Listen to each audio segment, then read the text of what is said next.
Senhor Presidente da Comissão Promotora, General António Faria de Menezes, Senhor Presidente da Comissão Executiva, General Alfredo Cruz, Senhor Presidente da Câmara Municipal de Lisboa, Sr. Carlos Moedas, Sr. Dom Duarte Pio de Bragança, generais representantes do SENCFA, do SEMA, do SEM e do CEFA, também representantes do Comando da GNR e da Direção Nacional da PSP, Sheikh Munir, em representação da comunidade islâmica, almirantes, generais, demais oficiais, sargentos e praças, convidados, caros combatentes.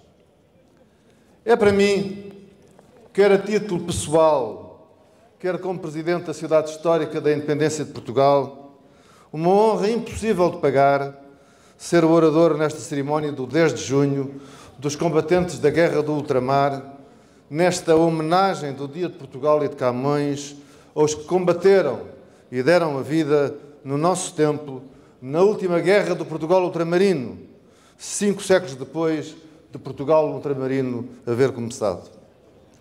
Agradeço muito à organização esta distinção, esta oportunidade. E a todos vós que aqui têm estado, aqui vim algumas vezes, aqui têm estado todos os anos, e aqui estão hoje, uma vez mais, neste 31º Encontro Nacional, agradeço o vosso exemplo, agradeço a vossa presença, agradeço o sinal luminoso da vossa fidelidade patriótica. Agradeço reconhecidamente a oportunidade de aqui poder ser porta-voz dos portugueses que vos admiram e vos estimam. Quero deixar também, ainda na sua ausência, uma palavra especial ao General Joaquim Chito Rodrigues, aqui perto da sua casa, cidadão e militar de percurso exemplar, que após longa e brilhante carreira do Exército, com 4 comissões de serviço no ultramar e várias funções de comando e direção em diferentes áreas nacionais e internacionais, decidiu dedicar-se inteiramente à Liga dos Combatentes, que lidera com brilho e distinção. É um gosto ter um general como Chito Rodrigues, um orgulho ver uma instituição tão preciosa para a nossa saúde coletiva, para a nossa memória coletiva, como é a Liga dos Combatentes, é entregue à liderança sábia, tenaz, de alguém com a sua inteligência, a sua experiência, o seu coração e o seu patriotismo.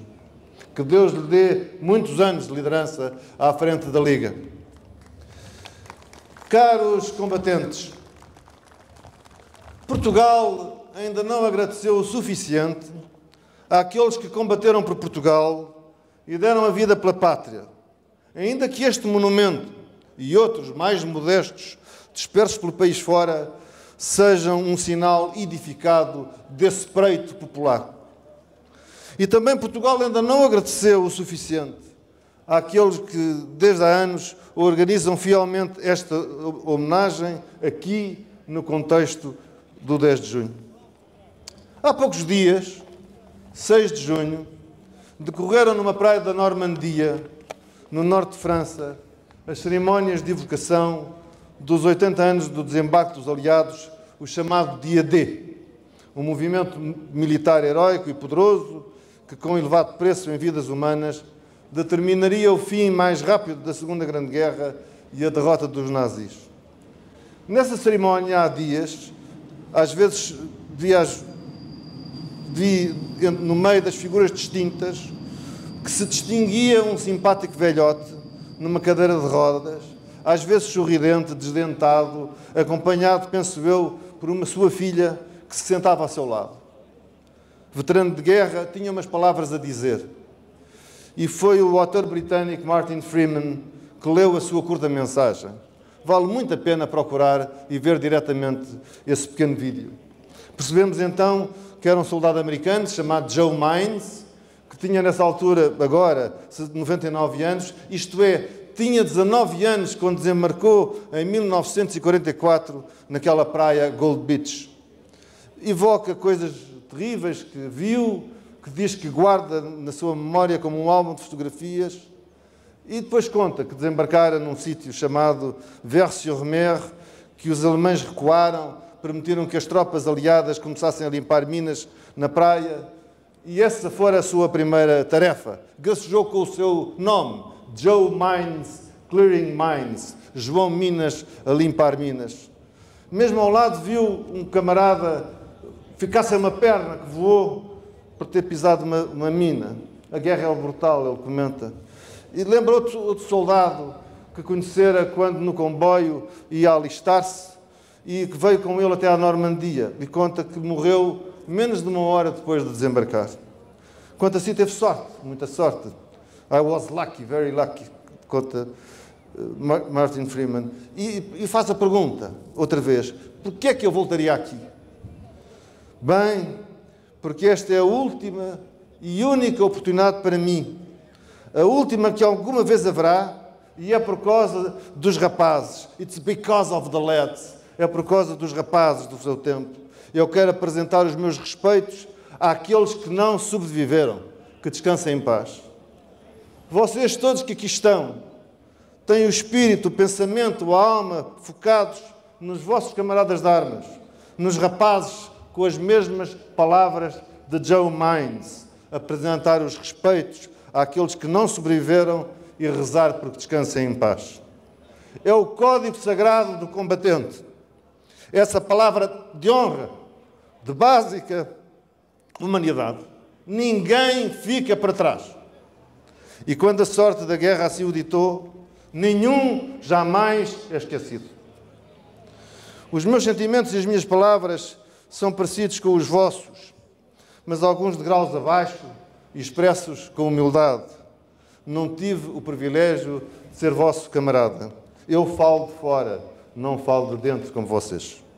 Não sou Joe Mines, apenas posso manifestar gratidão.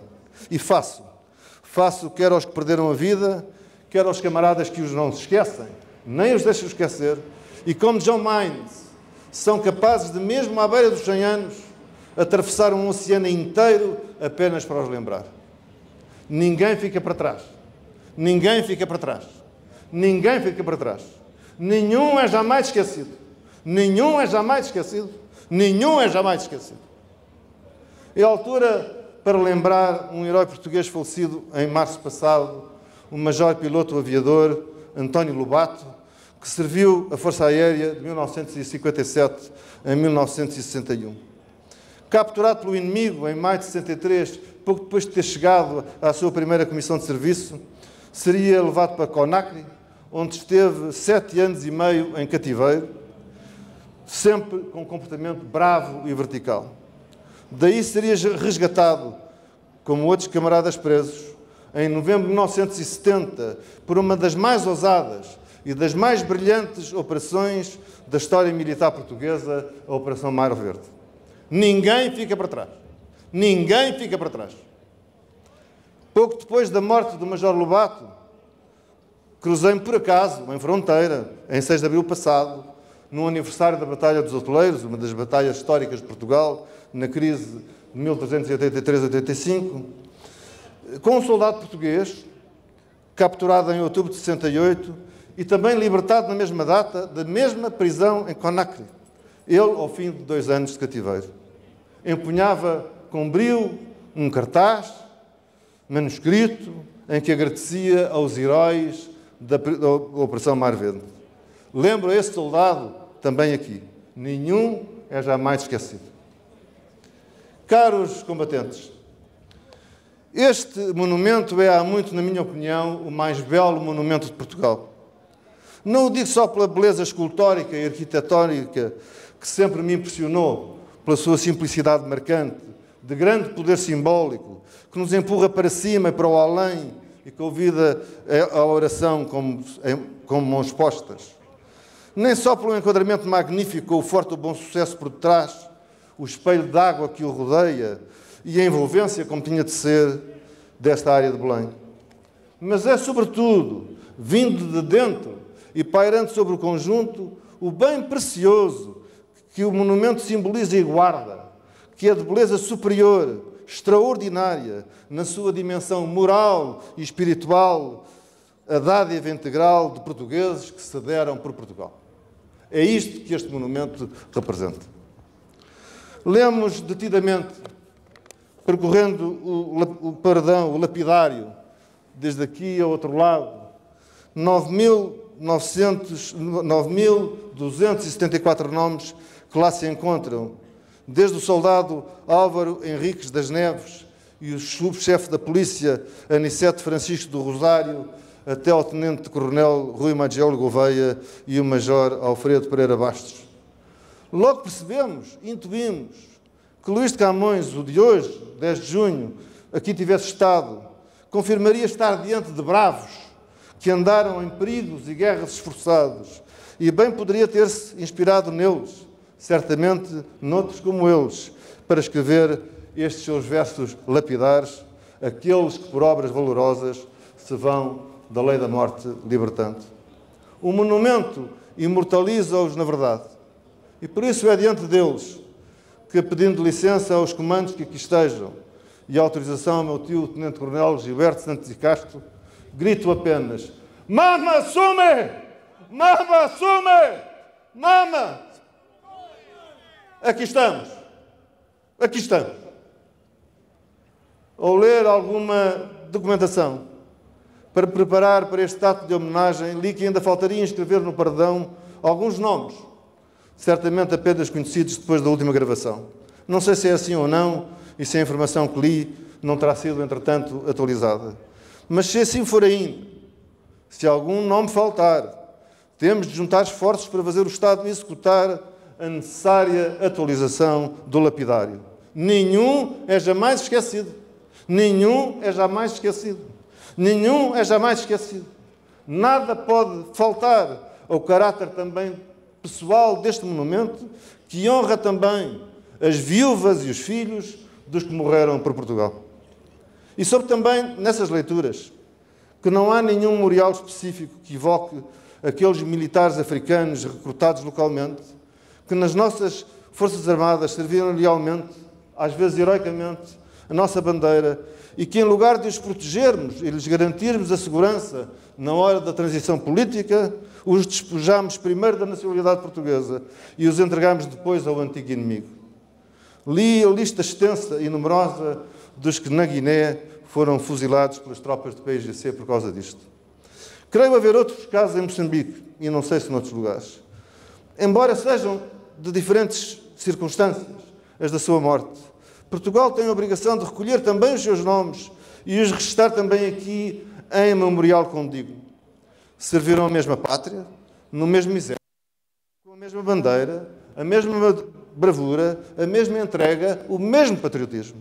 Houve alguns que, agindo por nós, traíram o compromisso sagrado do combatente, entregando-os a eles à morte e a nós todos à vergonha. É nosso direito sagrado, que é também dever, de honrar os nossos mortos. Temos de os resgatar, um por um, pelo seu nome, pela sua honra, pela sua memória, cumprindo o compromisso que é nosso dever português. Ninguém fica para trás. Ninguém fica para trás. Ninguém fica para trás.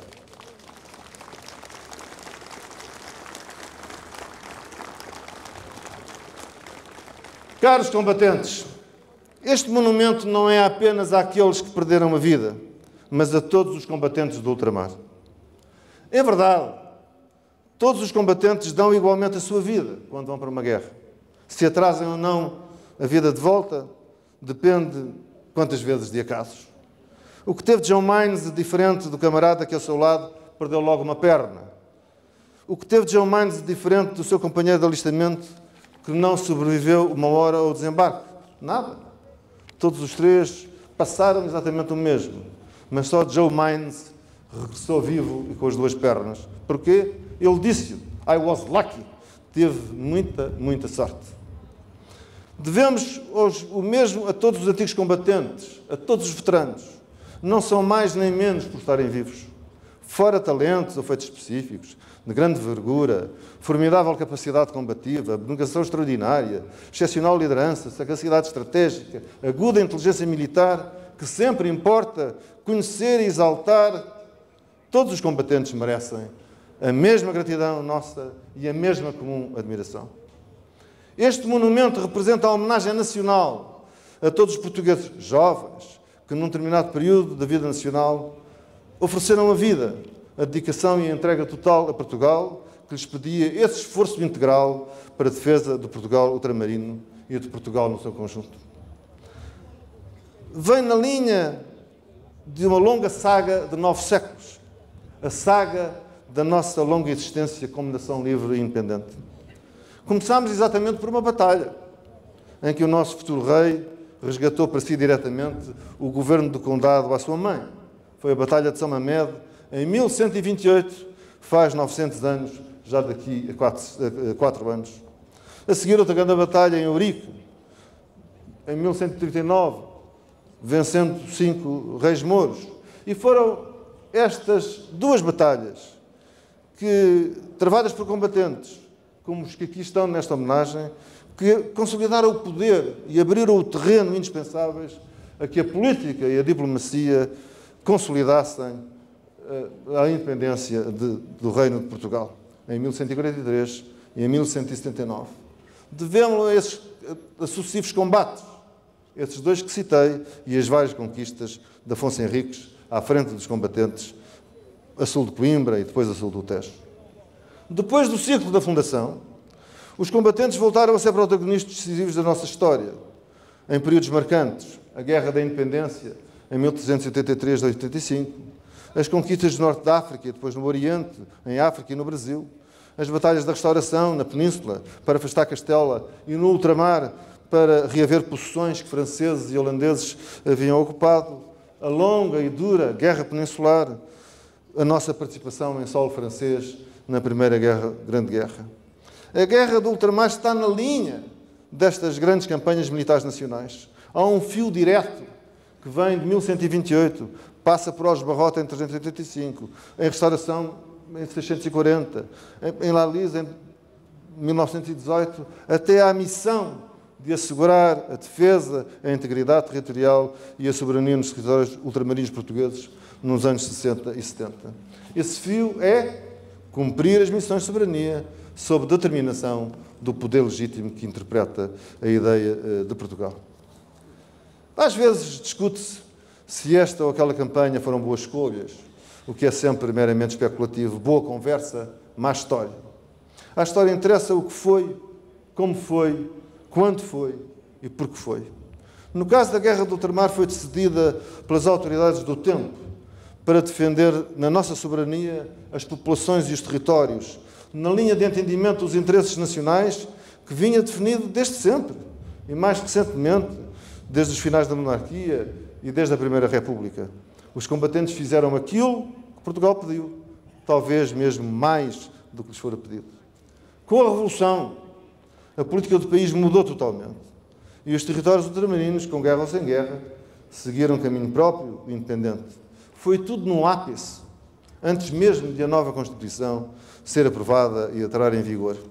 Este novo caminho foi decidido pelas autoridades revolucionárias. Poderá perguntar-se, a guerra tinha sido perdida? O esforço militar e combativo foi inútil? As vidas perdidas foram em vão? Não, nada disso. A Guerra do Ultramar não tinha sido perdida em nenhum dos 3 teatros operacionais e estava mais ganha que perdida em 2 deles, num claramente ganha. As Forças Armadas, com todos os seus combatentes, tinham cumprido devotadamente a missão e mantinham a nação em plenas condições de poder decidir livremente a sua política ultramarina. Deixando de parte os episódios deploráveis próprios do ambiente revolucionário, as Forças Armadas puderam sair com honra histórica desses territórios, cujas populações serviam para as proteger e as defender. As Forças Armadas não foram derrotadas, mantiveram e mantêm, por isso, grande autoridade e prestígio para poderem continuar a servir, através da cooperação militar, os novos países independentes e os seus povos, no quadro dos melhores interesses mútuos e das solicitações que nos sejam feitas. As guerras não são bonitas, como dizia Joe Mines na Gold Beach, e a Guerra do Ultramar teve momentos muito difíceis, quadro muitos dolorosos. Mas importa lembrar uma das razões porque Portugal sustentava dever manter aquele esforço militar. Era considerar que, por causa das populações, lhe cabia impedir em toda a extensão ao seu alcance que a Guerra Fria, o confronto de dois mundos, desabafe-se com todo o fragor sobre os três territórios em guerra e, sobretudo, sobre Angola e Moçambique. O tempo passado mostra-nos o que se passou na Guiné, em Moçambique e em Angola. Em Moçambique, a guerra civil durou de 1976 a 1992, com níveis de violência muito acentuados e até grande crueldade. Em Angola, a guerra civil foi ainda pior. Durante 1965 a 2002, com destruição generalizada e violentíssima e envolvimento da aviação de combate e blindados pesados numa escalada militar que nunca se vira por ali, e em África, campanhas longínquas da Segunda Guerra Mundial, provocando 1 milhão de mortos, um horror de feridos e estropiados, milhões de deslocados e refugiados. Uma enorme tragédia humanitária, justamente pela confrontação dos dois grandes blocos e das superpotências a cair sobre aqueles países. Caros combatentes, o nosso esforço não é menos louvável porque os outros não aproveitaram aquilo que conseguimos para que eles decidissem bem. Podemos ficar tristes. É normal que nos entristeça e que nos indigne mesmo vermos consequências tão pesadas de decisões tão erradas ou factos tão calamitosos. Mas nunca podemos pôr em dúvida o mérito do nosso esforço e a razão de ser, a utilidade do nosso sacrifício.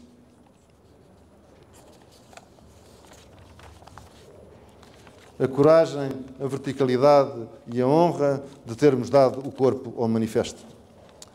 Aqueles que deram de si tudo quanto lhes foi pedido e que não tomaram nenhuma das decisões erradas que depois aconteceram, são credores na mesma do nosso conhecimento e veem engrandecer-se no plano histórico o mérito do que fizeram de positivo e do que deram em generosidade total.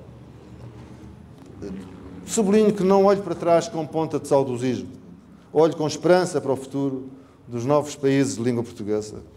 Sigo com atenção e proximidade os seus desenvolvimentos. Desejo que acertem sempre e progridam sempre mais além. Anseio que as nossas relações de cooperação sejam de cooperação e amizade, e cada vez mais estreitas, intensas, genuínas, fortes e dinâmicas. Torço pelos seus êxitos, não só no desporto, mas em domínios bem mais necessários e importantes, como a educação, a saúde, a economia, a ciência. Quero muito que todos esses países aproveitem neste século as oportunidades extraordinárias que as estatísticas demográficas pronunciam. Quero que sejam democracias estáveis e abertas, verdadeiras, onde o Estado de Direito seja uma garantia para todos e as liberdades fundamentais asseguradas. Espero que produzam muito, que sejam prósperos, que combatam a corrupção e distribuam bem a sua riqueza para chegar a todos no povo. Isto é, desejo que tenham progresso, crescimento, desenvolvimento. Quero que cumpram as esperanças e os sonhos das suas independências nacionais. Consigo senti-los também como sendo meus sonhos também. Às vezes parece-me fácil. Bastaria que todos seguissem o modelo e o exemplo de Cabo Verde. Faço parte daqueles que estão sempre prontos a ajudar perante qualquer pedido dos países de língua portuguesa. E se aqueles que são independentes há menos tempo alcançarem e fizerem melhor do que no tempo da administração portuguesa, ficarei contente com isso e, podendo, ajudarei a que avancem até mais longe e mais depressa. O progresso é normal e habitualmente também vem com o tempo. Quero uma comunidade muito forte de língua portuguesa, em que todos nos demos bem, todos cooperemos de modo intenso e todos possamos orgulhar-nos de todos. O essencial, por isso, é que, para além das vicissitudes da história, mantenhamos entre todos a proximidade dos laços comuns e saibamos cultivar e frutificar as relações de cumplicidade que a história e a cultura definiram. Como se diz em Angola, estamos juntos. Os combatentes da Guerra do Ultramar também teceram muitos fios desta relação.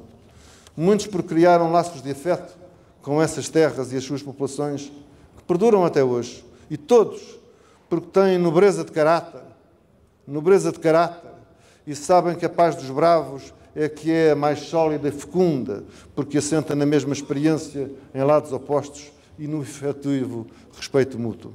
É uma paz que é selada cara a cara, olhos nos olhos, e uma vez feita, nunca é desfeita. Após a guerra, vem sempre a paz, que havemos de servir ainda melhor, com o coração tranquilo, a memória limpa, o dever cumprido e a camaradagem sempre. Ninguém fica para trás, nenhum é jamais esquecido. Nenhum é jamais esquecido. Viva Portugal! Viva os combatentes!